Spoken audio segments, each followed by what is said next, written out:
Good morning, or good afternoon, or good evening, wherever you're joining us in the world. Welcome to the latest webinar in our series, CEO Accelerator Point of View series. And today we're going to pose a provocative question and challenge some conventional thinking surrounding sales and marketing. We believe that marketing should be closing 30% of your deals. That's our point of view. And we want to talk about how CEOs can unlock revenue growth by rethinking marketing's role in sales. We're going to talk through this today, share experiences, share some data, share a framework that CEOs can use when they're focusing on how to rethink their investment in sales and marketing. My name is Jean Foster. I'm a Chief Marketing Officer with the CMO Syndicate. My background is as a CMO in global tech brands.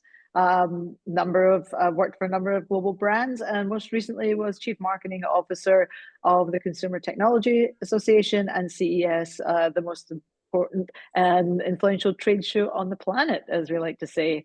I'm here today with my colleague and co-founder of the CMO Syndicate, Shayne Delaforce. Hi, Jean. Great to be here today and really excited to talk about this important topic. My name is Shayne Delaforce, also Chief Marketing Officer for a lot of B2B deep tech companies around the world. Definitely excited to be talking about about this particular topic, given everything that's actually happening around the world today. Great. So let's jump right in. So today we encourage you to ask questions. You can pop your questions in the chat. And we'll try and get through those questions if we have time. We're going to be sending this out and sharing it, so you've got the opportunity to go back and watch it again and go over parts that you may find that you want to go in a little bit deeper on. And also, please feel free to share with your colleagues. And we'd love your feedback. So give us your feedback, rate this session, because we're always looking for ways to improve how we bring this information to you. So the agenda today, it's a really good topic in terms of what we're going through, and doing a bit of an introduction and the CEO growth challenges. What are the big challenges that the CEOs are looking at for today, and really sort of challenging that outdated sales first revenue model that most companies are actually using. Then we'll look into the revenue blind spot, and how most companies are losing millions by not following this new model of a commercial model that we've actually got in there. Then we'll look at the demand engine model and how marketing can pre-sell 30% of deals. You think about that number, 30%. That's a really large number. And then finally, why marketing needs to own part of the sales process. This new go-to-market playbook, and looking at that and how sales and marketing collectively can drive pipeline through all of that as well. So marketing are going to own 30% of the deals and the revenue challenges. Well, funnily enough, and I'll share this in a little bit down the line, but one of my jobs a number of years ago, I actually owned 30% of the sales channel and owned 30% of the revenue growth challenge. So that is an interesting, it's a magical number, but we're going to go into that because it is doable and it's been done by a number of companies. So let's talk a little bit about that growth challenge, Shayne. I think both you and I have worked with a number of companies and clients where they're really focused on, especially in the B2B world, they're really focusing on a sales rep model and relying on the sales team to generate their revenue. And, we've probably sat in all of those business plans that says, okay, I've got a higher revenue target, I'm going to need more sales reps. So, so the flawed assumption is that the more sales reps are going to generate more revenue and more growth. Now, obviously that's partly true, but it really doesn't allow an organization to get to scale. You can't just keep adding sales reps. So we personally believe it's a flawed model, and that's where we've been helping our clients kind of break that mold and move away from that model. And what we really focus on is what we see is a new growth model, which is based around smarter marketing, pre-selling customers. So we know, like, there's been many studies that show in B2B world that sometimes about up to 70% of a decision is made before a customer even talks to a company. So they're doing research, they're getting referrals, they're talking to other people, they're getting content, they're on your website, they're consuming all sorts of information to make a decision on what solution they want before they even talk to a sales rep. So we got to make sure that the marketing is targeting at those customers, is helping them make the decision for your solution, and then also managing them through the pipeline much quicker, what we're calling higher deal velocity. So the ability to take an opportunity all the way through the pipeline to close should be much faster. And we believe smarter marketing can drive that. Absolutely. And I mean, and smarter marketing also talks about it, maximizing your efficiencies of your team. To be able to drive the highest return on investment through your pipeline and what you've actually got there. So there's a lot of different meaning in terms of the smarter there, but it's really warming up those customers, identifying who those customers are, and we'll go through that in the presentation following. So the revenue blind spot, and I think these numbers are quite staggering from Gartner, that 67% of companies growth faster when marketing and sales integration are together, work very closely together. When you hear that, you think that the number's big, but then you also like, well, marketing and sales, they do work together, but they actually are not. They're not actually have a common KPIs that are actually driving that together and all of that. And sales team can spend and waste about 50% of their time chasing leads, chasing new prospects that are actually never going to close. There's actual no market fit, or they're not warm leads and what we're actually needing to do there. So it's a really big problem for a lot of companies in having those silent marketing and sales integration are just not there, and being able to reduce that overall efficiencies increasing the efficiencies of your sales team by providing them with the warm leads that are actually necessary, so they can really close on that and increase the number of leads that they've actually got there. And I think we're both actually seen a lot of examples of this throughout our career, Gene. Yeah, I mean, those numbers they're staggering, but not surprising. Yeah. And it goes back to that ability to scale. You can't just keep adding more and more salespeople when you've got that growth target. If you're entering a new market, if you've secured investment to scale up your business, then it's probably impossible to even find and add salespeople that quickly. So yeah, we're seeing a lot of companies who have to rethink, and this is what we do. We help companies rethink their approach to avoiding this 50% of your wasted time, because as we said, most of your customers will have decided or down selected to several vendors before they even speak to someone on your team. Yeah. So you want your sales team to really focus on closing the lead and not prospecting, getting them to focus on closing, the leads. And the other number that's actually interesting is actually asking yourself, what percentage is my marketing team currently contributing to the sales pipeline? One, are you able to track it? Two, are you able to measure it and understand what it is so that you can, improve on it? And that can be quite scary for a lot of companies when you actually do look at that number as well. And I think what you're starting to touch on there, and we'll go into this in a little bit more detail, but what you're really starting to touch on there, Shayne, is it's not just about marketing generating leads. I mean, most companies are doing that now. They've got marketing leads, they've got a pipeline, they've got some way of handing them over to sales. What we're really talking here is about marketing owning the revenue goal, or owning a portion of that revenue goal, and sharing the combined goal with leads, with sales. That's really what we're focusing here. So we'll go into that in a little bit more detail, but to do that, you really have to focus on the engine that you put in place to generate demand and to scale up on your demand. And that's what we're talking about, the investment here in marketing. If you go through the steps, you want to make sure you're identifying intent. So how do you identify a prospect's intent to buy?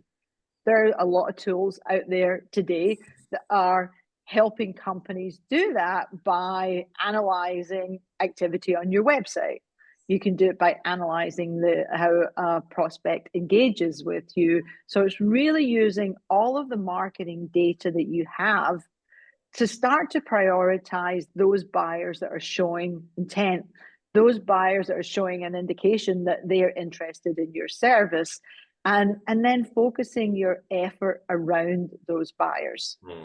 Mm. So the next step there is making sure for those buyers that you're serving them the right content. You're meeting them where they are, whether they're on your website, whether they're responding to your emails, whether they're responding to online content or paid advertising.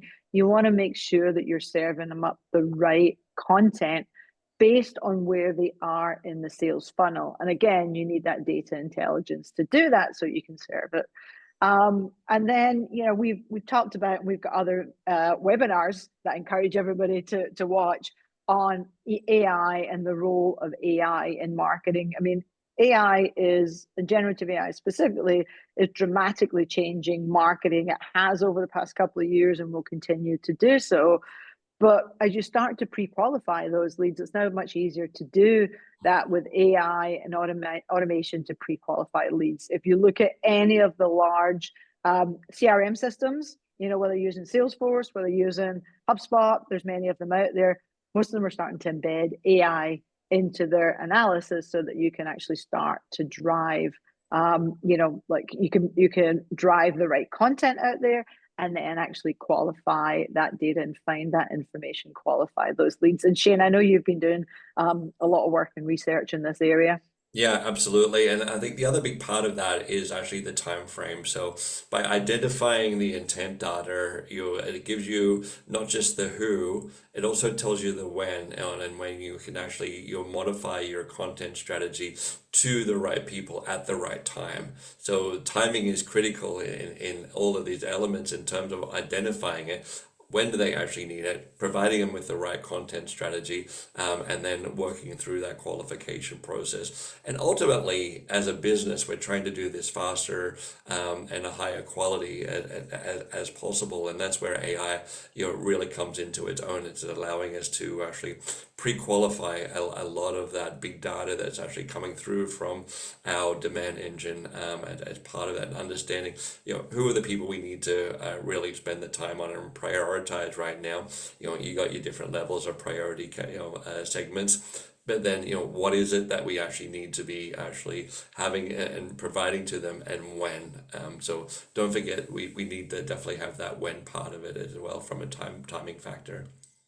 Absolutely. And we talked about content strategy. I mean, obviously we're seeing AI playing a huge part, generative AI solutions playing a huge part in developing content. And, I'm not necessarily talking here about, Coca-Cola creating AI-based ads, generative AI ads, but really, companies being able to scale up on tailoring the content using AI. So creating content and then using AI tools to tailor that to the different audiences, again, based on the data, serving the relevant content to the relevant audience at the right time. Yeah, 100%, 100%. So when we look at marketing ownership, and this is where we're going in terms of the presentation, companies that are allocating 30+% of their pipeline ownership to marketing see a 2 times higher close rate and a 25% faster deal velocity that's going through there. Those numbers are huge, especially when you start putting financial numbers against those particular numbers there. 2 times higher close rate. That's because they're warm leads. They're actually got intent, and they're showing engagement. They're showing fit through the process. So you're actually getting that 2 times higher close rate, and also the 25% faster deal velocity. That's huge, and that's ultimately our goal. We want to get, increase that 2 times to even higher, so that we can get more going through, and having them coming through faster. So that there's a really big case here, and a big financial case for businesses to actually ensure that their marketing does actually have that contribution, and revenue target ownership, overall as part of it there. And that, that, as I mentioned earlier, that 30% is an interesting number, an important one. And we'll talk a little bit more about, is it 30% for everybody? Is it 30% the goal? But let me share a real live example. As I mentioned, a number of years ago, I worked for BT, British Telecom, global telecommunications company. The global part of that business was expanding rapidly. It was repositioning itself as an integrated communication telecommunications company. And we were serving some of the biggest companies like Merrill Lynch, like like BASF, companies in finance, company in pharmaceuticals, companies in manufacturing. And we had a very aggressive goal, Yeah. growth goal. I mean, we couldn't scale up, we couldn't bring in, you know, like, thousands of sales reps and position them around the world. So we said, how do we really get to scale with that? And as a marketing team, we actually took on a part of the sales growth target. So the new customer acquisition in it was coincidentally 30%. So my team actually were responsible for generating 30% of revenue, not 30% of leads, but 30% of revenue. And that was a very different approach and mindset. And we had to put a whole infrastructure in place to get Yeah. to that point, to be able to track it, to make sure that, again, we're not just putting leads over, but we're really focusing on leads that are generating, and we're continuing to review and refine that process. So, so that's the first step in this process. And the framework is really that revenue accountability. Again, not just leads, but assigning revenue goals to marketing, closed revenue, achieved revenue goals to marketing. That requires a completely different approach to, it might be your team. It's probably going to require a different approach to how you're tracking. It's going to require a different approach to how your sales and your marketing teams together. But that first step, if you don't have that aligned revenue goal, then you're really not getting to help the team grow to scale. And we're seeing, we've seen the best CEOs really want their marketing teams to be, like to own the revenue side.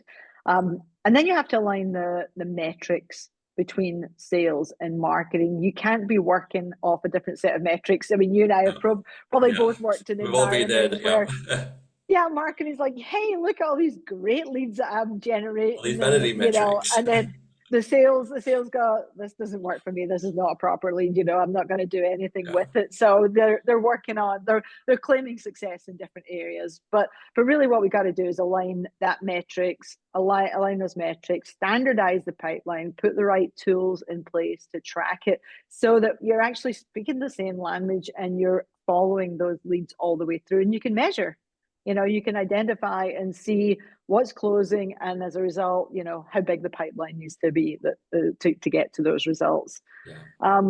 We touched upon this a little bit ago, but the AI-powered demand generation engine, AI makes this easier to do. It makes it quicker. It allows us all to get to scale.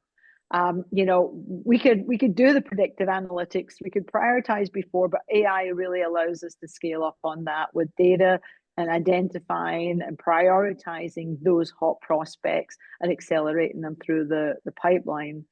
And then the final part of this framework that really is a position that we hold near and dear to our hearts at CMO Syndicate is we encourage all CEOs to look at marketing as an investment. It's not a cost.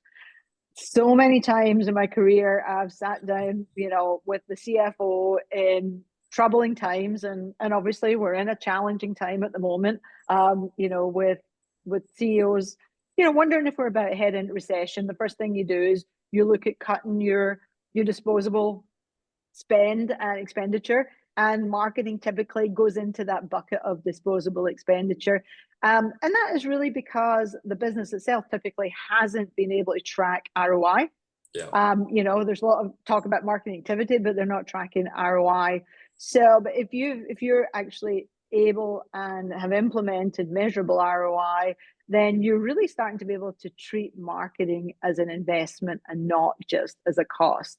And that's what we encourage people. I mean, well, it's easier to step back at difficult times. We've seen studies time and time again that the companies who continue to invest in marketing and continue to spend are the ones who get through and get out the other side of any Yeah. market challenges much 100%. quicker. Absolutely. It's so important that but also making sure it's investing in the right places as part of your overall strategy there, and driving that. There's a lot of different things, elements that need to go in for a marketing organization to be able to get to this particular point, making sure you've got the right people in the right roles, you're making sure you've got the right tech platforms in place so you can actually measure your CRM systems and alike, and making sure you've got an actual plan on how you're actually going to get to that 30%. And as Gene said, it's not always 30%. Sometimes it's 25, sometimes it's 35. I've actually worked with a company that was actually got to 40%. Though it really depends on terms of your market, your product categories, your people, your platforms, and that's what you need to be taking a look at, the holistic of all of that, on how you can actually get to that particular point with that revenue accountability, having those aligned metrics, understanding that you've got a really AI powered demand engine, and looking at marketing as an investment. It should be a P&L generator and not a cost center. And that's when you will actually start to see the real benefits from your marketing team if you're not there already. So, what CEOs need to change right now? There's some quite mammoth, difference in thinking through all of this, in terms of, well, this is the way we've always done it. Well, that's not getting you the results that you should be getting as part of that pipeline. Enable revenue generating marketing. Stop hiring more sales reps. Start enabling revenue generating marketing, and put the elements in place to allow for that for that growth. Having defined revenue targets, and this is just having a clear communication, a clear focus, not just within the marketing team, not just within the sales team, but within the company overall. That is very clear understanding of who owns what numbers, but having the same numbers, as part of it, across sales, across your product, your product marketing, against your product management. All of the different key stakeholders need to be aware of that, and understanding what your AI investment is, and not just AI investment, your marketing technology investment as well, so that you can really qualify those leads at scale. Because that's, once again, what we're trying to do is actually speed up the process in terms of the contribution to the overall sales pipeline. And it's not easy. I mean, this is not easy. It's a very different way of approaching a business.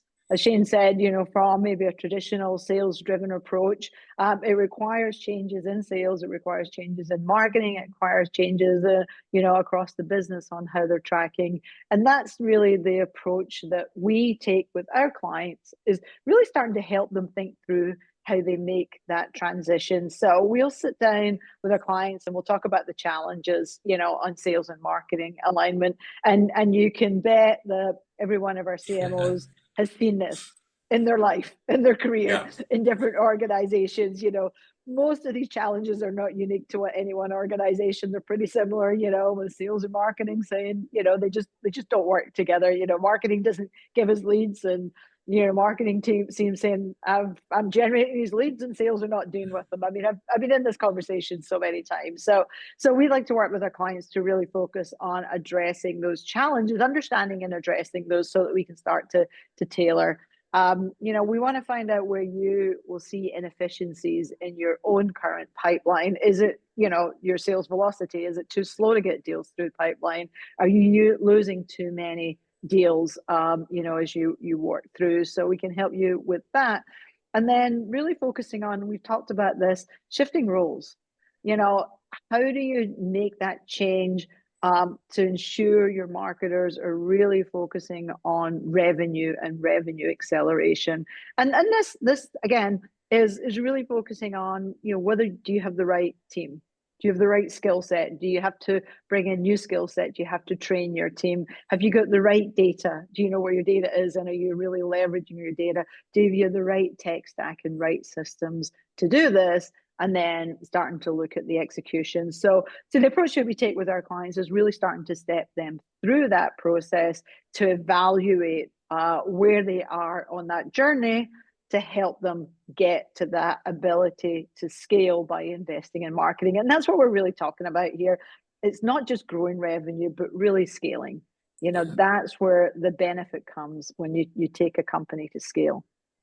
And the only thing I would add to that is your performance metrics as well, because that becomes very different once you start, having those, performance metrics aligning with the marketing's overall revenue targets, which then align to the business target and business strategy and business plan as well. When there's that straight line all the way through, it becomes a clearer picture. So, final thoughts from our side, we want to leave you with is your sales team isn't your problem. It's how you leverage your marketing, and making sure you're maximizing the return on investment for your marketing team. Making sure you got the right people, the place, and strategy and plan in place to allow you to be able to get that 30% in terms of your attribution, marketing's attribution to the sales pipeline. It is possible. We do it every day, and we work with clients all around the world and actually looking at taking it there. Just recently at the examples, we've taken one company from 4% to 23%. That took about 13 months to actually get to that particular point. But they didn't have a CRM system, they didn't have the right people in place. And then with other companies that would be able to take above 30% within 6 months because they had a lot of the foundational side of things there in place. So it's doable, and I think everybody should be actually really taking a hard look at their marketing team and how they can actually get there. So with that, feel free to book a one-on-one session with us. We can look through your pipeline, understand where those inefficiencies actually are, and hopefully then get you to that 30% or thereabouts in terms of your overall marketing pipeline side of things. Sure. So we're pretty much out of time here, but thank you for joining us today. As I said, please give us your feedback. Please share with your colleagues, and this is how you can contact us for any additional information that you may need. So thanks once again. Thanks, everyone. Bye. Bye. Bye.